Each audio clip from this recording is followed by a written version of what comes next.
Shalom, salam sehat Opa Oma. Renungan yang saat ini akan saya bawakan seturut dengan Mazmur pasal 1. Namun sebelumnya mari kita memohon hikmat Tuhan dalam doa. Kita berdoa. Kami mempersiapkan hati dan pikiran kami ya Tuhan, bukan hanya untuk mendengar, tapi mau melakukan kehendak-Mu dalam keseharian hidup kami. Pimpin kami dengan Roh Kudus-Mu. Amin. Mazmur pasal 1 akan saya bacakan. Jalan orang benar dan jalan orang fasik. Itu judul perikopnya. Berbahagialah orang yang tidak berjalan menurut nasihat orang fasik, yang tidak berdiri di jalan orang berdosa, dan yang tidak duduk dalam kumpulan pencemooh.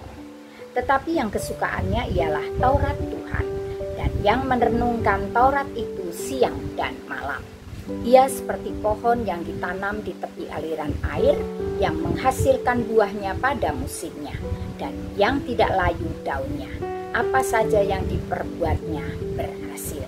Bukan demikian orang fasik. Mereka seperti sekam yang ditiupkan angin, sebab itu orang fasik tidak akan tahan dalam penghakiman. Begitu pula orang berdosa dalam perkumpulan orang benar, sebab Tuhan mengenal jalan orang benar, tetapi jalan orang fasik menuju kebinasaan.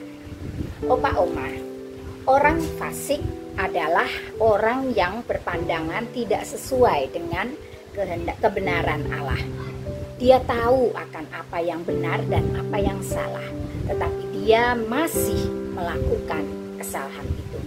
Tentu ini kebalikan dari apa yang dimaksud dengan orang benar. Orang benar tahu akan apa yang baik dan apa yang salah, apa yang benar dan apa yang salah, dan dia tidak melakukan kesalahan itu lagi. Sesuai dengan yang kita baca, pemazmur jelas mengatakan bahwa orang yang tidak berjalan menurut nasihat orang fasik dan yang tidak berdiri di jalan orang berdosa, juga yang tidak duduk dalam kumpulan pencemooh disebut berbahagia. Jika seseorang hidupnya berlawanan dengan hal yang di atas, maka dia akan binasa. Orang benar juga menyukai akan Taurat Tuhan.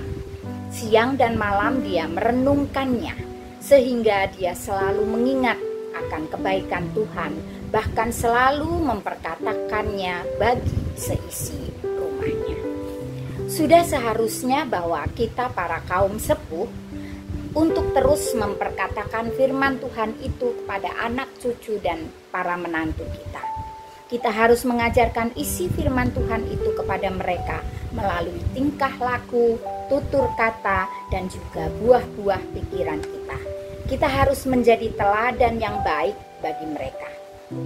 Sebagaimana yang dituliskan dalam ayat 3, bahwa orang benar digambarkan seperti sebatang pohon yang ditanam di tepi aliran sungai.